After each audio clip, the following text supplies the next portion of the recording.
Inglourious Basterds, Quentin Tarantino's revisionist take on World War II, is an exhilarating, blood-soaked revenge fantasy which punches you in the gut with its audacious dismantling of history and its blatant disregard for known facts. Indeed, only Tarantino could get away with making a film like this.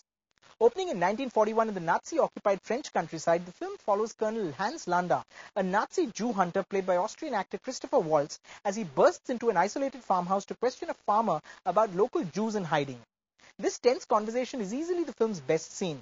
Sitting across the table from the farmer, Landa, a deliciously evil creation, a giggling snake of a man, drinks the farmer's milk, lights up his pipe and adopts a friendly tone, even as he verbally pummels the man into divulging precious information.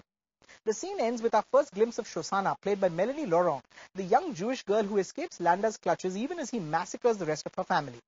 3 years later, she is the owner of a cinema in Paris. There she is wooed by a film lover and a young Nazi hero who is the star of a film called Nation's Pride, which is set to premiere at her cinema. This will give Shosanna a chance to kill the top Nazi elite, including not just Landa, but also Hitler himself. Little does she know that a group of bloodthirsty Jewish-American soldiers have their own plan for blowing up the party's top brass. Led by goofy-voiced Lieutenant Aldo Raine, played by Brad Pitt, the bastards strike fear into Nazi hearts with their unorthodox scalping techniques. Now, much has been said and written about the violence in this film, but if you're familiar with Tarantino's cinema, you know his flair and fascination with torture porn.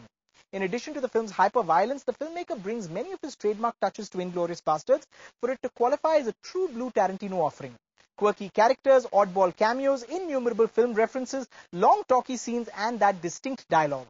As Colonel Landa, the satanic figure with a sardonic smile, Christopher Waltz is the film's biggest surprise and its greatest strength, practically stealing the show from everyone else. Shooting a large portion of the film in languages other than English, Tarantino tests your patience with subtitles and long drawn-out scenes. Eventually then, he delivers a one-of-a-kind picture that might not be as cutting-edge as Pulp Fiction, but it bears his distinct individual stamp all over it like a badge of honor. 4 out of 5 for Inglourious Basterds. No one puts the fun into filmmaking quite like Tarantino does. Still amateur. We all come here to see if you want to go pro. An American Secret Service outfit that lives deep behind enemy lines. The Germans call them the Bastards. That's about it. 99999! Oh, yes. 3 days from now, Joseph Goebbels is throwing a gala premiere of one of his new movies in Paris. How do you intend to get in that premiere? You'll rendezvous with our double agent. She'll take it from there.